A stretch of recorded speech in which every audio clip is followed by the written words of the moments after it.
Bonjour, nous sommes l'association Fiche de Casse-Tête, donc Catherine Bouet et Elodie Pierre, aujourd'hui pour vous présenter notre première rencontre les jeudis entrepreneurs dans le cadre d'une plateforme Facebook que nous avons inventée pour garder le lien avec nos adhérents et avec tous, Réseau Bocal. Donc je te laisse la parole Elodie pour présenter ce que l'on a fait ce matin. Voilà, donc bonjour. Donc dans le cadre de notre projet Réseau Bocal, nous avons donc organisé notre premier jeudi entrepreneur donc pour parler librement des problématiques liées à la situation actuelle, donc cette crise sanitaire du coronavirus qui nous impacte tous, et donc pour mettre en commun des liens sur les différentes aides financières qu'il peut y avoir pour les entrepreneurs, partager des expériences de chacun, toutes catégories confondues. Des formateurs, des consultants, des gens au chômage, des gens… des salariés en arrêt maladie, tout à fait. Des salariés en reconversion, voilà, c'était très varié. Chacun sait qu'il y a les fonds de solidarité, d'autres aides pour les entreprises, que la région débloque vraiment des millions pour aider les gens. Et donc, comment on peut faire pour accéder à ces plateformes d'écoute? Et nous, est-ce qu'on peut faire le relais de tout ça?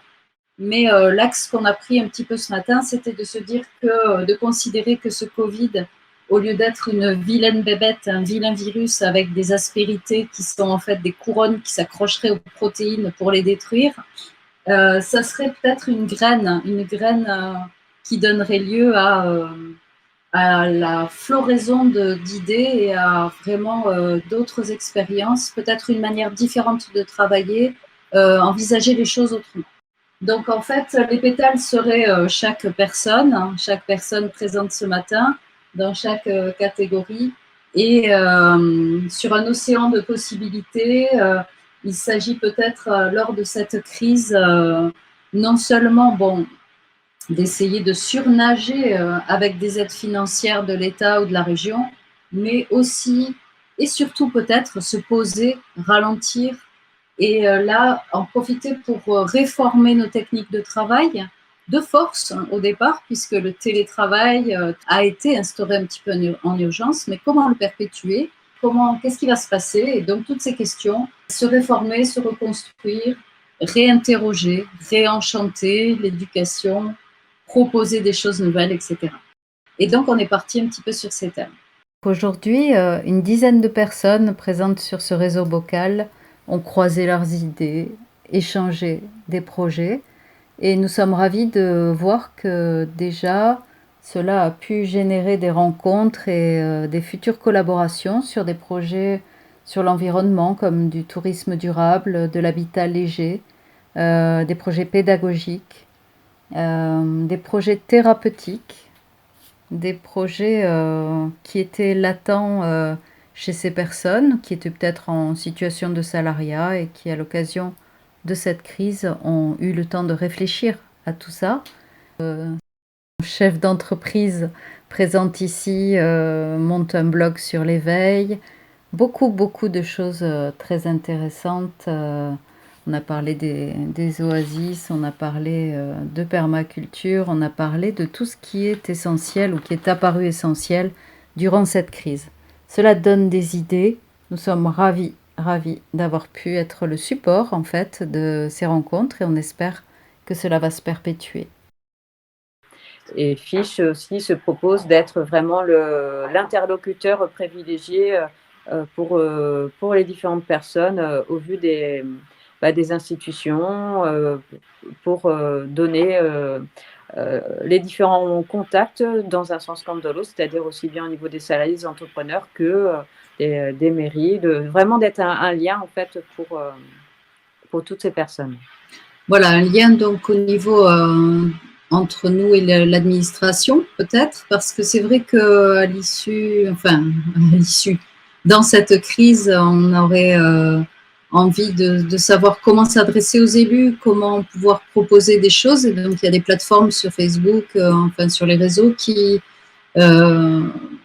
qui propose déjà de mettre en place l'après-crise, l'après-Covid, et c'est intéressant quand même de le noter et de pouvoir participer à ce genre de choses, dans le sens où chacun a réfléchi aussi à ce qu'il aimerait pour l'après-Covid.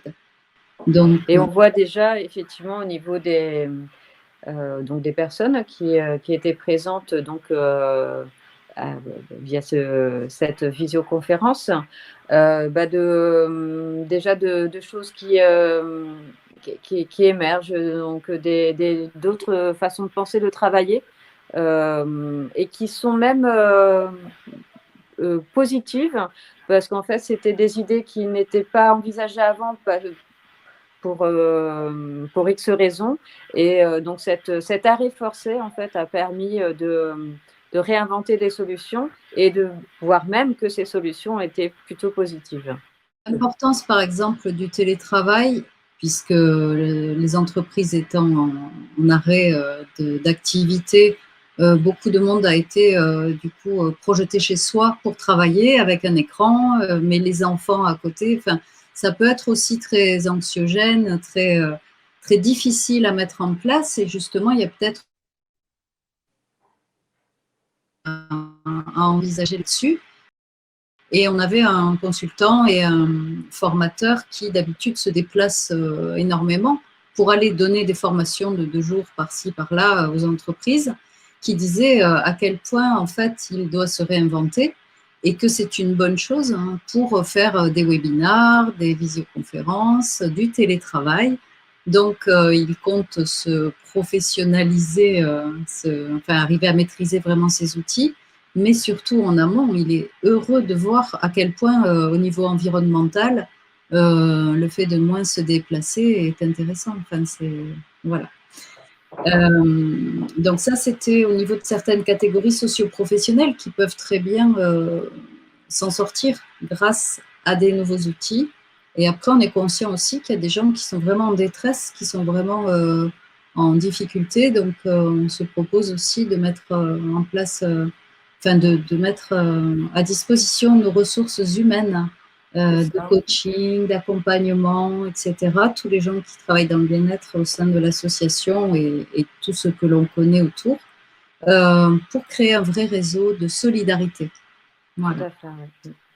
Et d'être aussi l'interlocuteur pour les personnes qui ont des questions d'ordre pratique aussi, par rapport à leur travail, qui est effectivement, imagine qu'ils peuvent avoir des solutions, mais ils ne savent pas trop comment faire, ils ne savent pas trop qui contacter. Et donc, du coup, nous, on est aussi là pour essayer de les aider, pour pas qu'ils se sentent seuls et qu'ils puissent effectivement rebondir avec les idées qu'ils ont et qui émergent, effectivement.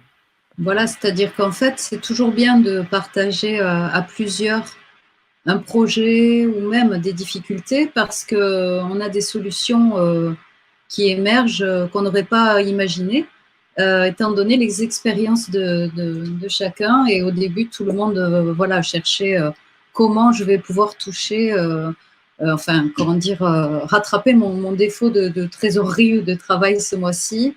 Et puis maintenant, on est même au-delà, c'est-à-dire comment je vais pouvoir redémarrer avec, si ça dure, comment je vais me réinventer. Voilà.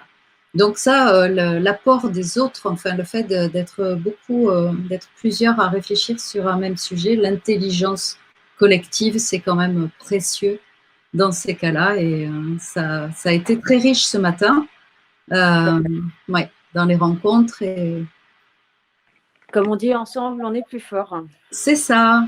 Et comme j'aime bien dire aussi, il n'y a pas de problème, il n'y a que des solutions. Oui, tout à fait. Et c'est vrai que c'est vraiment important de garder ce lien. On espère vraiment que ce premier jeudi entrepreneur qui a été très positif continue sur cette dynamique et puisse apporter à tous les entrepreneurs et non-entrepreneurs, parce qu'on avait aussi d'autres personnes, des solutions, du lien, et pour pouvoir vraiment sortir encore plus grandi de cette crise, tout simplement. Cette crise est presque vécue dans ce qu'on a vu là, effectivement, comme l'opportunité de trouver sa voie. Voilà. Donc, c'est ce qui était très positif. nous invitons les gens que ça intéresse, tous ceux qui ont ou des problématiques ou des solutions ou quelque chose qu'ils ont envie de partager sur le thème donc de l'entrepreneuriat, c'est-à-dire de nos activités professionnelles, mais la profession peut être effectivement le reflet de nos aspirations profondes. Il ne faut pas travailler chacun dans ce qui nous passionne. En tout cas, une occasion de venir partager ensemble toutes ces idées, ces problématiques et ces solutions sur chaque jeudi de 10 à 12, en passant par la page Facebook de Fiche, donc Fiche 40, Fiche comme un poisson, FISH, qui veut dire Fédération intelligente solutions heureuses ou foyer intensif de savoir humain, et qui est donc une association qui vise à monter un tiers-lieu sur Casse-Tête en attendant que le chantier de la halle du partage soit achevé, pour voir comment on va pouvoir être en présentiel et quand. Mais en attendant, nous avons créé ce réseau vocal pour être en lien avec tout le monde. Voilà, donc n'hésitez pas à aller voir cette page Facebook, à liker, à partager ce qui vous plaît et à nous donner des idées aussi. On est ouvert à toute idée. Donc, bienvenue et merci encore à tous les participants de ce matin. C'était vraiment très, très riche. On espère que voilà, ça va continuer sur cette dynamique. Merci à tous. Et à jeudi prochain. Et à jeudi prochain.